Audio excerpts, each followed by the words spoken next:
Russian battleship Oslyabya. Oslябя Russian. Oslябя was the second of the three Peresvet-class second-class pre-dreadnought battleships built for the Imperial Russian Navy at the end of the 19th century, although construction delays meant that she was the last to be completed. The ship was part of the Second Pacific Squadron sent to the Far East during the Russo-Japanese War of 1904–5 and served as the flagship of Rear Admiral Baron Dmitry von Fölkersam. Oslябya was sunk on 27 May 1905 at the Battle of Tsushima and was the first all-steel battleship to be sunk by naval gunfire alone. Sources differ on the exact number of casualties, but over half her crew went down with the ship. Design and description. The design of the Peresvet-class was inspired by the British second-class battleships of the Centurion class. The British ships were intended to defeat commerce raiders like the Russian armored cruisers Rossiya and Rurik. The Peresvet-class ships were designed to support the Russian cruisers. This role placed a premium on high speed and long range at the expense of heavy armament and armor. Oslябya had a length of 434 feet 5 inches 132.4 m overall, a beam of 71 feet 6 inches 21.79 m and a draft of 26 feet 3 inches 8.0 m. Designed to displace 12,674 long tons 12,877 t, she was almost 2,000 long tons 2,000 t overweight and displaced 14,408 long tons 14,639 t when built. Her crew consisted of 27 officers and 744 enlisted men. The ship was powered by 3 vertical triple-expansion steam engines using steam generated by 30 Belleville boilers. The engines were rated at 14,500 indicated horsepower 10,800 kW, using forced draft, and designed to reach a top speed of 18 knots 33 km/h 21 mph.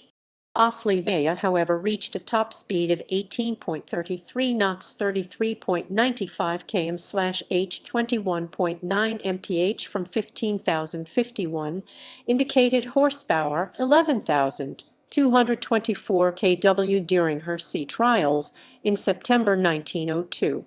She carried a maximum of 2060 long tons 2090 t of coal, which allowed her to steam for 6,200 nautical miles 11,500 km, 7,100 mi at a speed of 10 knots 19 km/h 12 mph. The ship's main battery consisted of 4 10-inch 254 mm guns mounted in 2 twin gun turrets, one forward and one aft of the superstructure. The secondary armament consisted of 11 Cannet 6-inch 152 mm quick-firing QF guns, mounted in casemates on the sides of the hull and in the bow, underneath the forecastle. Smaller guns were carried for defense against torpedo boats. These included 20-75 mm 3.0 in QF guns, 20-47 mm 1.9 in Hotchkiss guns, and 8-37 mm 1.5 in guns. She was also armed with 5 15-inch 381 mm torpedo tubes, 3 above water and 2 submerged. The ship carried 45 mines to be used to protect her anchorage.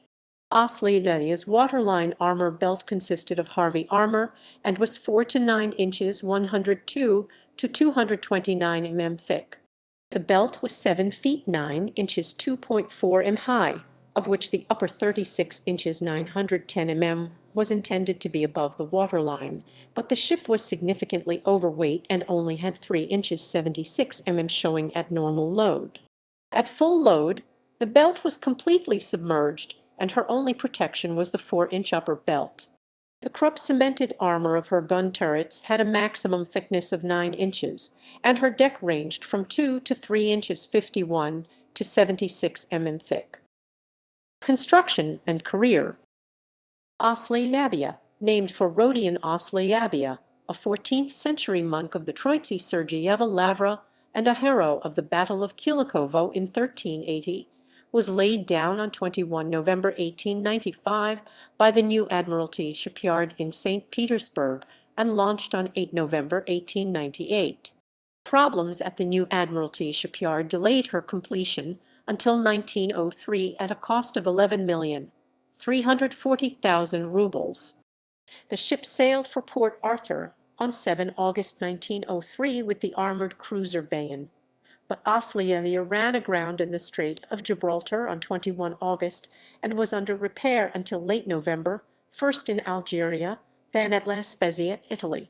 After repairs, the ship resumed her voyage to the Far East, but she was recalled to join the Baltic Fleet on 12 February 1904, following the start of the Russo-Japanese War 3 days previously. After arrival at St. Petersburg in April, Oslyaby was fitted with 4.5-foot 1.4 bar and Stroud rangefinders, telescopic gun sights, a new ventilation system, and telephone and radio equipment. Russo-Japanese War. The Russian strategy since 1897 had been for ships from the Baltic Fleet to be ordered to the Far East if war with Japan broke out, while the First Pacific Squadron in Port Arthur would avoid a general fleet battle until reinforcements arrived. On 15 October 1904, Oslyaby set sail for Port Arthur from Libau as von Fölkersam's flagship, along with the other vessels of the Second Pacific Squadron, under the overall command of Vice Admiral Zinavi Rzhestvinsky. Historian Mark Schrad said that this epic 18,000-mile, 29,000 km journey was the longest voyage of a coal-powered battleship fleet in history. En route to Denmark, the battleship was slightly damaged when the destroyer Dmitry collided with her.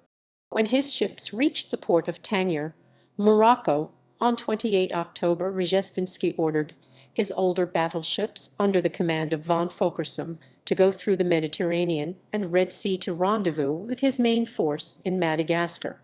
Rzhestvinsky led his squadron, including Oslyaby, down the Atlantic coast of Africa, rounding Cape Horn, and reached the island of Nosy off the northwest coast of Madagascar on 9 January 1905, where they remained for 2 months while Rzhestvinsky finalized his coaling arrangements. By this time, Port Arthur had surrendered to the Japanese, and he could not count on resupplying there, nor rendezvousing with the First Pacific Squadron. Rzhestvinsky's reunited squadron sailed for Cam Bay, French Indochina, on 16 March and reached it almost a month later to await the obsolete ships of the Third Pacific Squadron, commanded by Rear Admiral Nikolai Nebagatov. These reached Cam Bay on 9 May, and the combined force sailed for Vladivostok on 14 May. En route, Rzhestvinsky reorganized his ships into 3 tactical divisions for the forthcoming battle. The first consisted of the 4 new Borodino-class battleships commanded by himself. Von Fölkersam commanded the second division, that consisted of the battleships Oslябя, Navarin, Sisoi Veliki, and the armored cruiser Admiral Nakhimov, and Nebagatov. Von Fölkersam, ill with cancer, died on 26 May, and Rzhestvinsky decided not to inform the fleet in order to keep morale up. Oslyaby's Captain First Rank Vladimir Burr became the commander of the second division, while Nebagatov had no idea that he was now the squadron's de facto second in command. While figures are not available for Oslyaby, Oslyaby's main armor belt was fully submerged with a full load, much less any additional coal and supplies, and thus the 4-inch thick upper armor was the only available protection for the ship's waterline. Battle of Tsushima. The Russians were spotted early on the morning of 27 May by Japanese ships as they entered the Korea Strait en route to Vladivostok. During the subsequent battle, Oslyaby led the second division of the squadron and was initially the target of at least 2 battleships and a pair of armored cruisers when the Japanese opened fire at 14:10.